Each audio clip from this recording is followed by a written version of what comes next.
Hi, and welcome to my video all about how to use Trello for your meal planning.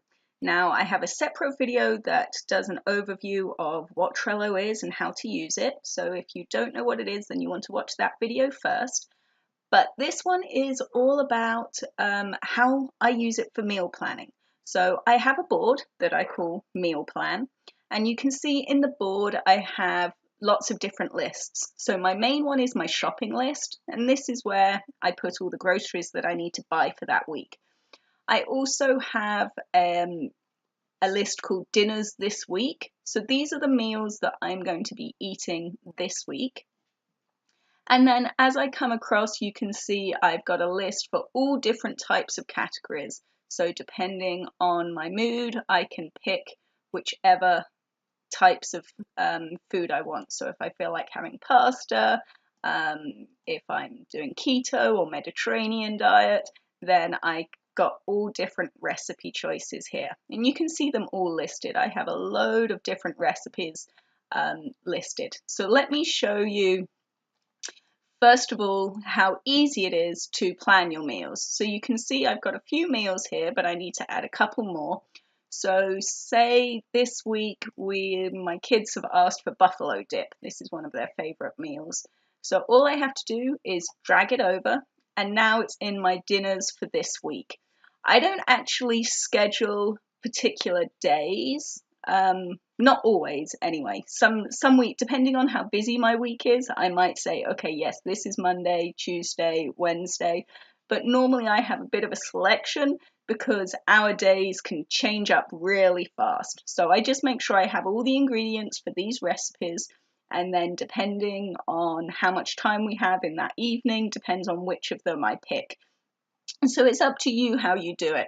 Really, when you're first starting out, you probably do want to assign them to particular days. But then as you get used to it, you can then have a bit more flexibility. So literally then it's evening time. I pull up Trello either on my phone or on my tablet, and I can click on my recipe, and you can see I have everything here, the instructions of how to make it and everything. I have the link to the website it's from, so I can always click on that as well if I need more detail. But you can see that everything's in one place. There's no hunting around trying to find the right cookbook or anything like that. And a few of these are, let me find one, are ones that I've hand entered. So, well, okay, I can't find one. I know there's one back here somewhere. So some of these, as you can tell from the accent, I'm English, but I live in America, and so we like to have British food every so often. So we have some here, and you can see I don't even have the details in these ones because I know bangers and mash, it's sausages and mashed potato. So I know those. I don't even need to fill in the details on those ones. But for new recipes or recipes that I don't make as often, then I attach all the details to it. Now, how do you get a recipe from a website into Trello? So let me show you that part now. So I found this recipe on one of my favorite websites, Have Butter Will Travel. My friends Dan and Erica have this awesome keto website, and one of their recipes that I haven't tried yet is their oven baked meatballs. And even if you don't eat keto, they have so many awesome recipes. You really should check them out. So this is the recipe I want to save. I have the Trello Chrome add-on. So all I have to do is click this little button. It pulls this window up. I can change it to, where's meal plan? To meal plan, and what's this, meatballs, so we'll put that with beef, and I just check the box because that's going to fill out the information for me automatically, and then I just click add.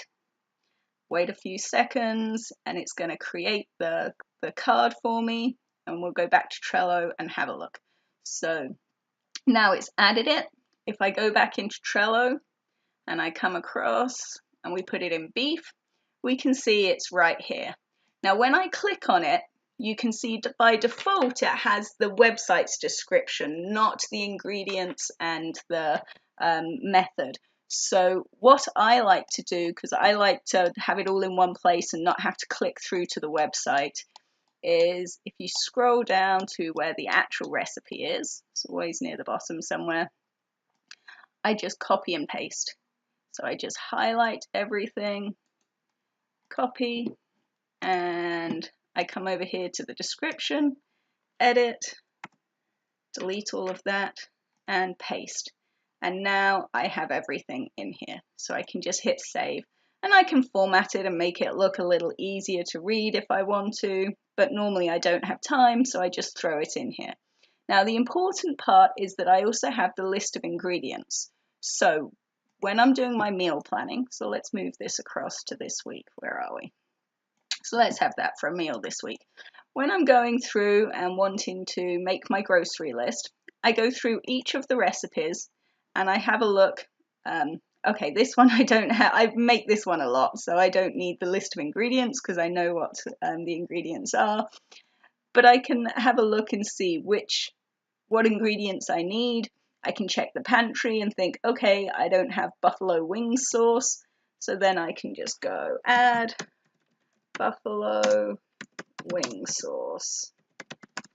And there we go. Now, when I go to the store, I can take my phone out and then I have my shopping list all in one place. As I'm going around the store and picking things up, I can just remove them from the shopping list. So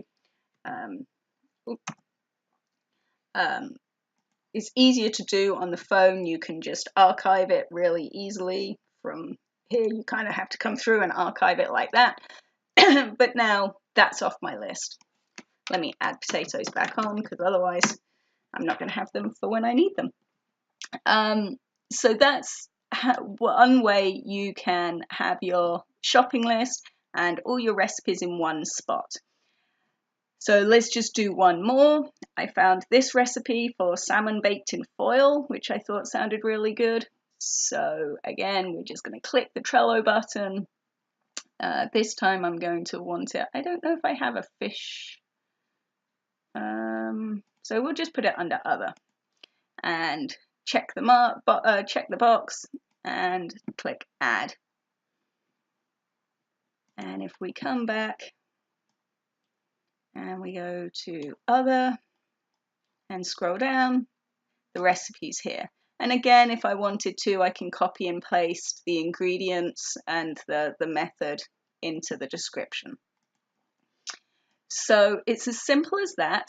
Now, there is one other trick that I like to use with my shopping list on Trello, and that's for just my everyday items that we always need, say milk or eggs, that someone will use the last of it, and then I won't know it's been used up. I'll go to the store and then get home and find out, okay, we needed more milk. So we have an Alexa Dot. That's the Echo Dot, the Amazon Echo Dot, the voice assistant. There's other ones available like Google Home, but we have an Amazon one. So what I do is I have set up Alexa so that I can say, Alexa, add milk to shopping list, and it will automatically get added to here. Now the way you do that is you, first of all, once your Alexa's all set up, you can come to a website called IFTTT, which is if this, then that. And it's a great website for automating things. So basically what it does is it takes information from one place and moves it to somewhere else for you. So two totally unrelated software can then talk to each other. So for example, my Alexa app can now talk to Trello. And I'll put a link below to this actual, it's called an applet, for how to set it up. So it's really easy. You just turn it on. Then it's going to give you some options. We're going to be going, the board we're going to is meal plan. The list is going to be shopping list, because that's what And double check that because if it's not already there, then it's going to create a new one. So double check that you're spelling it exactly the same. And where do I want it? Do I want it at the top of the list or the bottom of the list? So I'll just go with bottom. And now that's set up. So every time now we add something to my Alexa shopping list, it automatically gets added to here.